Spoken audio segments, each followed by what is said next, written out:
कक्षा 4 की ऑनलाइन कक्षा में आपका स्वागत है। जैसे कि मैं आपको कक्षा 4 में गणित और अंग्रेजी विषय का अध्ययन करा रहा हूँ। गणित के अंदर हम विभाज्यता के नियम पर आधारित सवालों को हल करने का अभ्यास कर रहे हैं। तो आज जो हम सवाल हल कर रहे हैं वो है कि विभाज्यता की जांच के नियमों द्वारा ज्ञात कीजिए कि निम्नलिखित संख्याएं 6 से भाज्य है।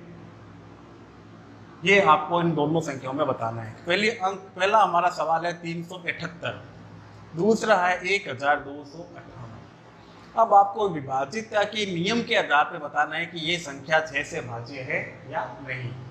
तो 6 का विभाज्यता का नियम जब मैंने आपको लिखवाया था तब समझाया था कि यदि आपको दी गई कोई भी संख्या अगर 2 से भाज्य है और 3 से भाज्य है तो वो 6 से भी भाज्य होगी। ध्यान रखना, 2 से भी भाज्य है, 3 से भी भाज्य है तो वह 6 से भी भाज्य होगी। 2 से भाज्य है, 3 से नहीं है, या 3 से है, 2 से नहीं है तो वह 6 से भी भाज्य नहीं होगी। दोनों संख्याओं से भाज्य होना जरूरी है। 2 में से अगर एक में नहीं है तो फिर वो 6 से भाज्य नहीं होगी। तो अब इसको करना कैसे है? तो इसके 6 के नियम के अंदर आपको 2 का विभाज्य का नियम और 3 का विभाज्य का नियम दोनों को इस्तेमाल करना है। अब कैसे करेंगे देखिए। सबसे पहले जो संख्या है हमारे पास 378, तो सबसे पहले 2 से विभाज्यता का नियम। 2 का क्या नियम था कि अगर आपको दी गई संख्या का इकाई का अंक 0, 2, 4, 6, 8 इन पांचों में से कोई एक है तो वह संख्या 2 से भाज्य होती है। तो इसका इकाई का अंक देखो क्या है, 8 है। 8 इसका अर्थ ये हुआ कि यह संख्या 2 से पूरी तरह भाज्य है।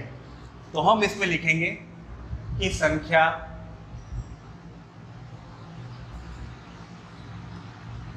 378 का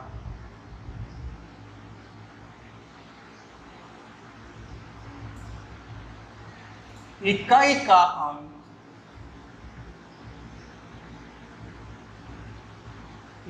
अंक 8 है।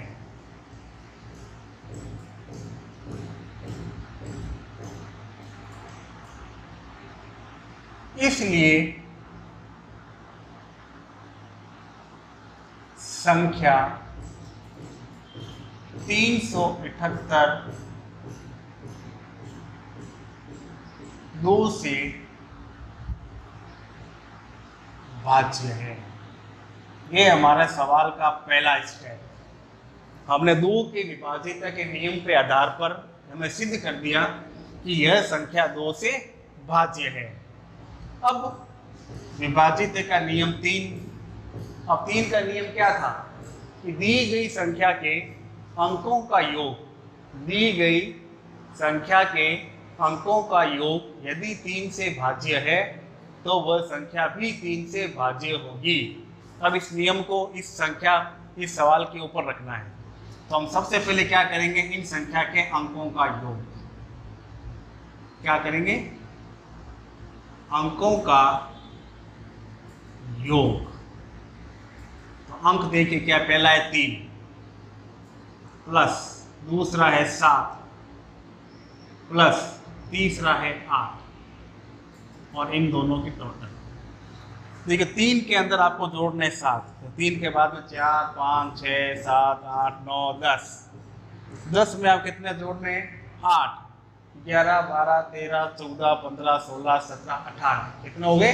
18। तो हमने लिख दिया 18।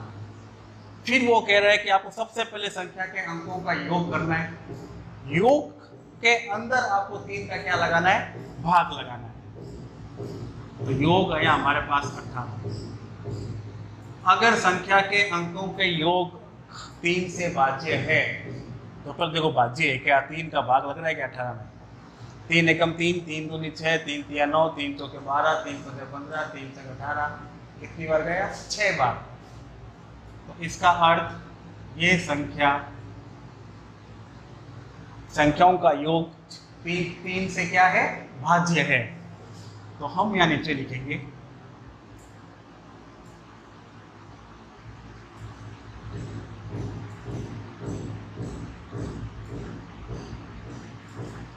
संख्या 378 के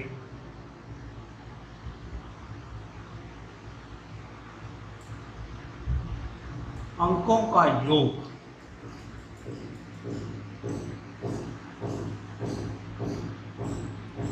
3 से भाज्य है।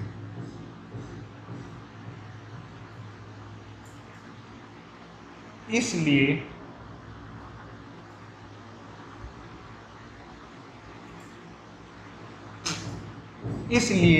संख्या 378 3 से भाज्य है।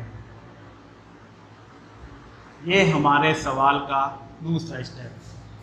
पहला हमने 2 का सिद्ध किया कि ये संख्या 2 से भाज्य है। फिर दूसरी स्टेप हमने 3 का रूल से सिद्ध किया कि ये संख्या 3 से भाज्य है। अब 6 का नियम क्या था, यदि कोई संख्या 2 से भाज्य है, 3 से भाज्य है, तो वह 6 से भी भाज्य होगी। तो ये संख्या दोनों 2 से भी भाज्य है और 3 से भी भाज्य है। तो हम यहाँ लिखेंगे चूंकि संख्या 378 2 और 3 से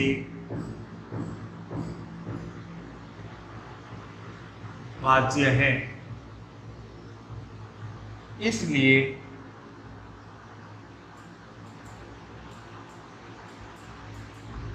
संख्या 378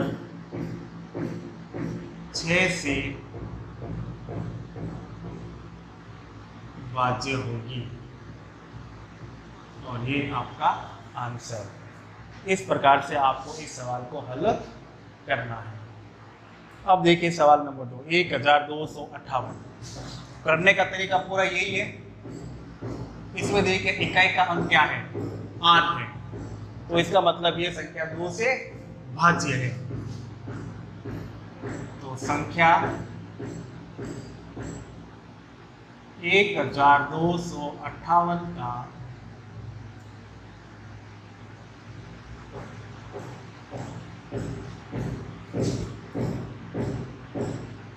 इकाई का अंक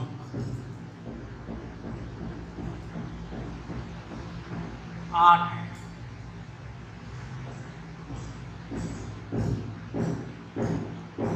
इसलिए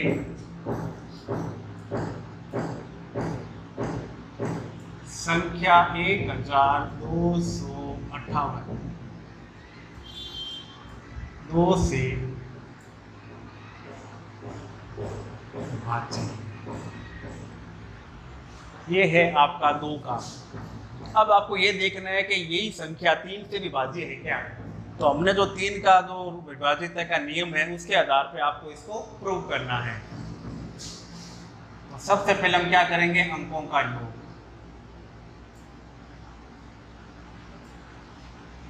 अंकों का योग 1 + 2 + 5 + 8 जोड़िए। देखो 2 और 1 3, 3 में 5 जोड़ना है, 4 5 6 7 8, 8 के अंदर फिर 8 जोड़ना है, 9 10 11 12 13 14 15 16। अब नियम के अनुसार अगर इस 16 में 3 का भाग जाता है तो फिर इस संख्या के अंदर भी 3 का भाग पूरा पूरा जाएगा। 16/3, 3 रकम 3, 3 दूनी 6, 3 तिया 9, 3 चौके 12, 3 पंजे 15, 3 छंग 18। 18 ज़्यादा हो गया, कम 15 हो गया, तो 16 भाज्य नहीं है। तो हम यहाँ संख्या लिख देंगे भाज्य नहीं। हम नीचे लिखेंगे संख्या 1258 का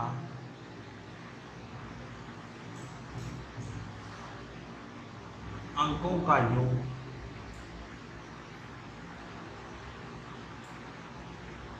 3 से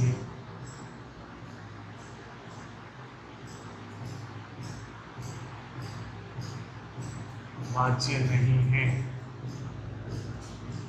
इसलिए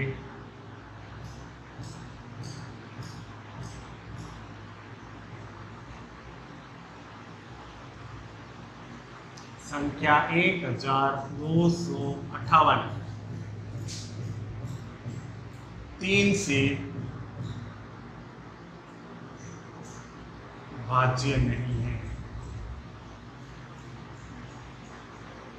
अब देखिए ये 2 का हो गया, ये 3 का हो गया, तो देखिए 2 से भाज्य है लेकिन 3 से भाज्य नहीं है। 2 से भाज्य है, 3 से भाज्य नहीं है, दोनों से भाज्य होना जरूरी है। अगर दोनों में से किसी एक से भाज्य है और एक से नहीं है तो फिर वो 6 से भाज्य नहीं होगी। तो हम यहाँ नीचे लिखेंगे इसके रेफरेंस में, क्योंकि संख्या 1258 2 से भाज्य है,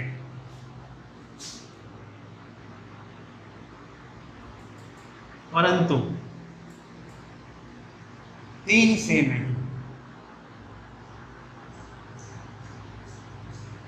3 से नहीं।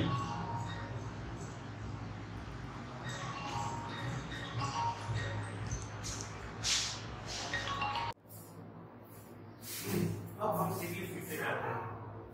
इंग्लिश में आज मैं आपको एक लेख लिखवा दूं, इसका नाम है कैमल।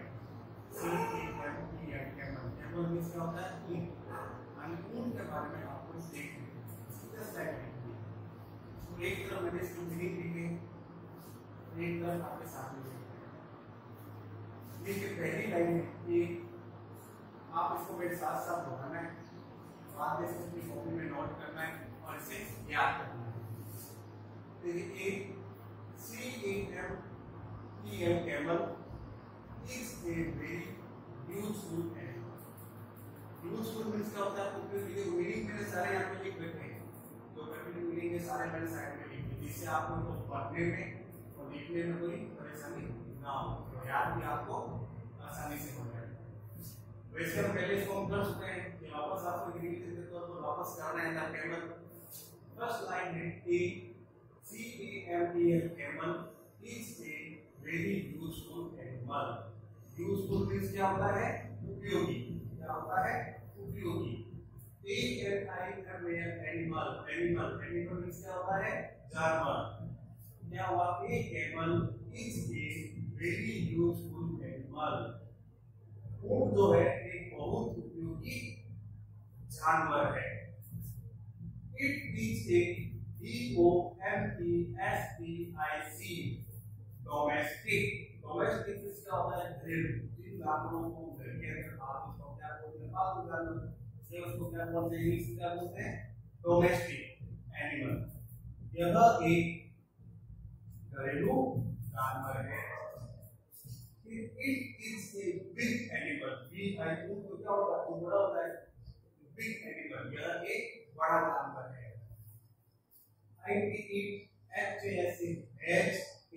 हम ऊंट के ऊपर आप देखोगे पीठ के ऊपर जैसे गोल बना हुआ होता है, ऊपर ऊपर बोलते हैं उसको इंग्लिश में क्या बोलते हैं?